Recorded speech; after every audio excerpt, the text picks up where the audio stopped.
മച്ചാമാരെ, നമ്മുടെ ഭാഗ്യക്കേടെന്ന് പറഞ്ഞാൽ നമ്മൾ ഇന്ന് പോയി നമ്മൾ മീൻ പിടിച്ച് ഒരു 2-3 വീഡിയോ എടുത്തപ്പോൾ തന്നെ ഫോൺ വീണ്ടും പഴയ കണക്ക് ഹാങ്ങായി ഓഫായി. എൻ്റെ ലൈഫിൽ ഞാൻ ഇത്രയും വിഷമിച്ചൊരു ദിവസമില്ല. കാരണം വെച്ചാൽ വീണ്ടും നമ്മൾ പിടിച്ച് കയറ്റിയിരിക്കുന്നത് അന്ന് പിടിച്ചതിൻ്റെ കട്ടി സൈസ് ഒരു പറ്റയാണ്. പക്ഷേ ഇതും നമുക്ക് വീഡിയോ ഇടാൻ പറ്റില്ല. ഫൈറ്റ് എന്ന് വെച്ച് കഴിഞ്ഞാൽ ഇന്ന് തന്നെ ഒരാൾ ഹെൽപ്പ് ചെയ്ത്. കഴിഞ്ഞ തവണ ഒറ്റയ്ക്ക് പിടിച്ചത് ആദ്യം പിടിച്ചായിരുന്നു. ഇപ്പോൾ പിടിച്ചത് ഒരാളും കൂടെ എന്നെ ഹെൽപ്പ് ചെയ്തിട്ടാണ് കയറ്റാൻ പറ്റിയത്. ഇതാണ് നമ്മുടെ മാസ്റ്റർ പീസ്. നിങ്ങൾക്കിത് ഈ കോരയുടെയൊക്കെ സൈസ് കണ്ടാൽ മനസ്സിലാവും എത്ര ഉണ്ട് എന്നുള്ളത്.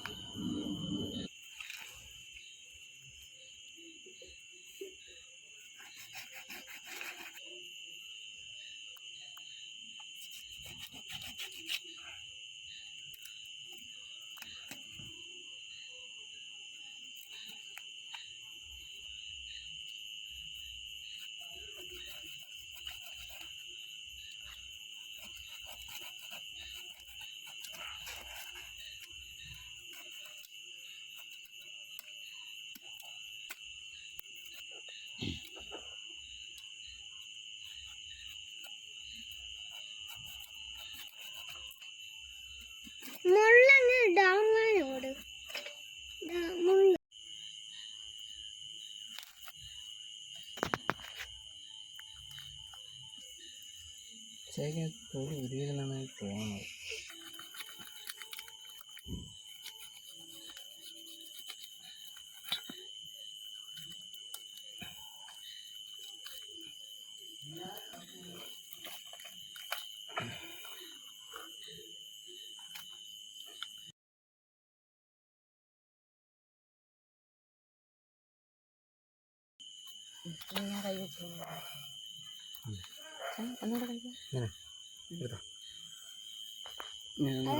മച്ചാമാരെ, നമ്മളെ കട്ടിങ് ഏകദേശം കഴിഞ്ഞിട്ടുണ്ട്. നമ്മൾ ഇന്ന് ഇങ്ങനെയാണ് ഇതിനെ പൊരിക്കാൻ പോണത്.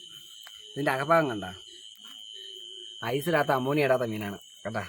ഇതിലെല്ലാത്തിലും മസാല പുരട്ടി നല്ല തെറ്റാക്കി എടുത്തതിന് ശേഷം നമ്മൾ പൊരിച്ച് പുരടുക്കെടുക്കും. മച്ചാമാരെ, നമ്മുടെ ചേരുവയെല്ലാം നമ്മൾ ചേർക്കാൻ പോവുകയാണ്. മുളക് പൊടി, മല്ലിപ്പൊടി, മഞ്ഞൾപ്പൊടി, കുരുമുളക് പൊടി, കറി മസാല, ഇത്രയാണ് നമ്മൾ ചേർക്കുന്ന ചേരുവ. മച്ചാമാരെ, 2 സ്പൂണ് മുളക് പൊടി ഇട്ട് നമ്മളിപ്പോൾ 1 ടീസ്പൂണ് മഞ്ഞൾപ്പൊടി ഇട്ടിട്ടുണ്ട്. മല്ലിപ്പൊടിയും 1 സ്പൂൺ ഇട്ടിട്ടുണ്ട്. നമ്മൾ പൊടിച്ചാണ്, കടയിൽ നിന്ന് മേടിച്ച് പൊടിച്ച മസാലയാണ്. കുരുമുളക് പൊടിയാണ്. കുരുമുളക് പൊടി നമ്മുടെ എരിക്ക് വേണ്ടിയിട്ടാണ്. നമ്മൾ മല്ലിപ്പൊടിയും മുളക് പൊടിയും കാട്ടി ഏറ്റവും കൂടുതൽ എരിയുടെ എഫക്റ്റ് കിട്ടുന്നത് കുരുമുളക് പൊടിയാണ്. ഇതിലേക്ക് വേണ്ടിയിട്ട് ചേർക്കാൻ പോകുന്ന 2 ഐറ്റം വെച്ച് കഴിഞ്ഞാൽ എണ്ണയും നാരങ്ങയാണ്.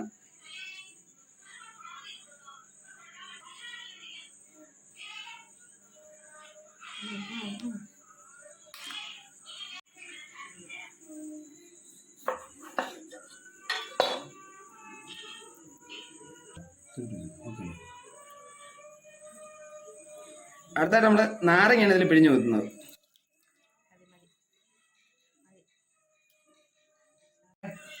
ഒരു 1/2 ടീസ്പൂൺ നമ്മൾ ഉപ്പിടുന്നുണ്ട്. കൈക്ക് നല്ല പണി കിട്ടിയിട്ടുണ്ട്. കാരണം വേറെ ഒന്നും കൊണ്ടല്ല, ഇത് ഈ വറ്റയെ പിടിച്ച് കയറ്റിയപ്പോൾ വറ്റ കടിച്ചതാണ്. ഈ വറ്റ കടിച്ചാണ്. കൈക്ക് നല്ല പണിയാണ്. മസാലക്കൂട്ടെല്ലാം മിക്സ് ചെയ്തെടുക്കുക. മിക്സ് ചെയ്തെടുക്കുകയെന്ന് വെച്ചാൽ ഈ പരുവത്തിലാക്കി എടുക്കണം. കുഴമ്പ് പരുവത്തിലാക്കി എടുക്കണം. കുഴമ്പ് പരുവത്തിലാക്കിയതിന് ശേഷം ഇനി മസാല പെരട്ടൊക്കെ ഉണ്ട്. ഒരു രക്ഷയില്ല മച്ചാമാരെ, നമ്മുടെ മസാല ഏകദേശം റെഡി ആയിട്ടുണ്ട്. അത് കറങ്ങിയിരിക്കണം. നമ്മുടെ ചെറുക്കലതാ കയറ്റാൻ പോവുകയാണ്. മറ്റ സൈസ് സാധനം മുഴുമുണ അതിനായിരുന്നു.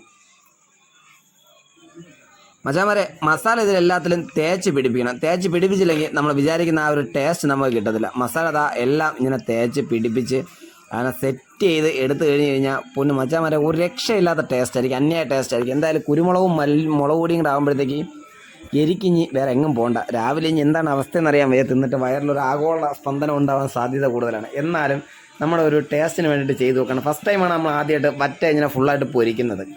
ഇത്രയും വലുത് കിട്ടുന്നത് നമുക്ക് ആദ്യമായിട്ട് തന്നെയാണ്. നമ്മൾ ഇതിനകത്തെല്ലാം തേച്ച് പിടിപ്പിച്ച് മസാല എല്ലായിടത്തും തേച്ച് പറ്റിച്ച് വെച്ചതിന് ശേഷം നമ്മൾ എണ്ണയിലോട്ട് ഇടാൻ പോകുന്നൊരു ചടങ്ങാണ് അടുത്ത് നമ്മൾ കാണാൻ പോകുന്നത്. ഒരു പാത്രം കട്ടി മച്ചാമാരെ, മസാല എല്ലാം എന്താ പിടിച്ചിട്ടുണ്ട്. ഇനി അവനടുത്ത് നമുക്ക് പ്ലേറ്റിലോട്ട് മാറ്റാം. മച്ചാമാരെ, നമ്മുടെ മസാല കൂട്ടെല്ലാം റെഡിയായി സെറ്റായി ആശാന റെഡിയാക്കി എടുത്തിട്ടുണ്ട്. ഇനി അവനെ എണ്ണയിലോട്ട് ചാലിക്കുന്നൊരു പരിപാടിയാണ് കാണാൻ പോകുന്നത്. എണ്ണ നമ്മൾ യൂസ് ചെയ്യുന്നത് പാം ഓയിലാണ് യൂസ് ചെയ്യുന്നത്. വെളിച്ചെണ്ണയിൽ പൊരിക്കണമെന്ന് വെച്ച് പക്ഷേ സാമ്പത്തിക മാന്ദ്യത്തിൽ നമ്മൾ പാം ഓയിലാക്കി കളഞ്ഞിട്ടുണ്ട്. അങ്ങനെ 1 കിലോ എണ്ണയും ഈ വലിയ ചട്ടിക്കകത്ത് ഒഴിച്ചതിന് ശേഷം നമ്മളത് വെയിറ്റ് ചെയ്യണം ചൂടാവാനായിട്ട്. ചൂടായി കഴിഞ്ഞതിന് ശേഷം അവനെ നമ്മൾ അങ്ങോട്ട് എണ്ണയിലോട്ട് ഇടാൻ പോവുകയാണ്. ഇട്ട് കഴിഞ്ഞ് പൊരിച്ച് അവനെ എടുക്കുന്നൊരു സീനുണ്ട് മച്ചാന്മാരെ. മണവും അടിപൊളിയാണ്. പക്ഷെ നമ്മുടെ കരിയേപ്പില കിട്ടാനില്ലാത്തതുകൊണ്ടാണ് നമ്മുടെ ടിപ്സിൽ ഏറ്റവും കുറഞ്ഞൊരു സാധനം കരിയേപ്പിലായിരുന്നു. കരിയേപ്പില നമുക്ക് കിട്ടാനില്ലായിരുന്നു. എന്തായാലും ഉള്ളത് വെച്ച് നമ്മൾ ഗംഭീരമാക്കിയിട്ടുണ്ട്. നമ്മുടെ ചെറുക്കന് വേണ്ടിയിട്ടാണ് ഇത് നമ്മൾ ചെയ്യുന്നത്. ചെറുക്കൻ ഏകദേശം കളിച്ചിരിച്ച് ഇടയ്ക്കാണ്. അവനെ വിളിച്ചുകൊണ്ട് വന്ന് കഴിഞ്ഞ് പൊരിച്ച് വെച്ചതിന് ശേഷം അവനെ വിളിച്ചിരുന്ന് ഒരു ഊണ് പോലെ കൊടുക്കണം, സദ്യ പോലെ കൊടുക്കണം. ഇതാണ് നമ്മുടെ പ്ലാൻ മച്ചാന്മാരെ. വറ്റ ഏകദേശം മൊരിഞ്ഞ് സൈസായി വരുന്നുണ്ട്. നമ്മൾ പ്രതീക്ഷിച്ചതിനേയും കാട്ടിയും അടിപൊളിയായിട്ടാണ് വരുന്നത്. നല്ല മൊരിഞ്ഞ് നല്ല സൈസായി സെറ്റാക്കി അവൻ എടുത്തിട്ടുണ്ട്. ഇനി നമ്മൾ അവനെ പയ്യെ ചട്ടിയിൽ കയറ്റുകയാണ്. ചട്ടിയിൽ കയറ്റി പയ്യെ അവനെ പാത്രത്തിലോട്ട് എടുത്ത് വെച്ചതിന് ശേഷം നമ്മളിതാ ചെറുക്കനുള്ള സദ്യ ഒരുക്കാനായിട്ടുള്ള പ്ലാനാണ് ഇനി അടുത്ത് ചെയ്യാൻ പോകുന്നത്. ഒരു തുമ്പല വെട്ടണം. തുമ്പല വെട്ടി അതിൽ നല്ലൊരു ചോറ് ഇട്ട് അങ്ങോട്ട് അതിലോട്ട് മീൻ വെച്ച് ചെയ്യാനുള്ള പരിപാടിയാണ്. തുമ്പല ഇട്ട് നമ്മൾ ചോറെല്ലാം റെഡിയാക്കിയിട്ടുണ്ട്. മീൻ എടുത്ത് അതേപോലെ തന്നെ വെച്ചാൽ ഇലയുടെ മീനിൻ്റെ വലിപ്പം കണ്ടാൽ നിങ്ങൾക്ക് മനസ്സിലാവും മീനിൻ്റെ സൈസ് എത്രയുണ്ടെന്നുള്ളത്. അടുത്ത ഡെക്കറേഷൻ പരിപാടിയാണ്. ഡെക്കറേഷൻ പരിപാടിയിൽ മസ്റ്റായിട്ട് വേണ്ടത് സവാളയാണ്. സവാള എടുത്ത് വെച്ചിട്ടുണ്ട്. അത് കഴിഞ്ഞ് തക്കാളി, ഒരു ഭംഗിക്ക് തക്കാളി വെക്കണം. അത് കഴിഞ്ഞ് വെക്കുന്നതാണ് നമ്മൾ നാരങ്ങ, ലെമൺ. നാരങ്ങ പിഴിഞ്ഞ് വീത്തി ഇത്തിരി ചോറും ഇതിൻ്റെ ഒരു പീസും കൂടെ എടുത്ത് ഒരു തക്കാളിയും ഒരു ഉള്ളിയും കൂടെ എടുത്ത് തിന്ന് കഴിഞ്ഞാൽ മച്ചാന്മാരെ അന്യായ ടേസ്റ്റാണ്. നമ്മൾ വെച്ചതിന് ശേഷം ഏറ്റവും ഹൈലൈറ്റ് ആയിട്ടൊരു സാധനം കൂടെ വെക്കേണ്ടത് ഇതാണ് മുളക്. ഇതെല്ലാം കൂടെ വെച്ചിട്ട് ഒരു പൊരിച്ചൊരു തീറ്റുണ്ട് മച്ചാന്മാരെ, അടിപൊളി. ഇതാണ് ലാസ്റ്റ് ഫൈനൽ. അതിൻ്റെ ലുക്ക് വരുന്നത് ഇങ്ങനെയാണ്.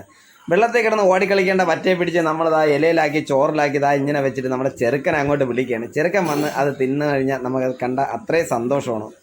എല്ലാം കൂടെ വെച്ച് ഇന്നൊരു പിടി പിടിക്കണം. ചെറുക്കന് 1 പീസോ 2 പീസോ കൊടുത്തിട്ട് ബാക്കി നമുക്ക് അറ്റാക്ക് ചെയ്യേണ്ട ടൈമാണ്. മോനെ വിളിച്ചിട്ടുണ്ട്, മോൻ വരുന്നുണ്ട്.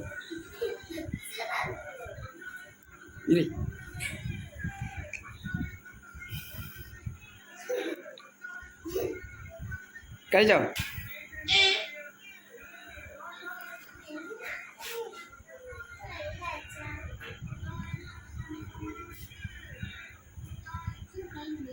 കൊള്ളാവടാ. ഇന്ന് നോക്ക് എങ്ങനെയുണ്ട്.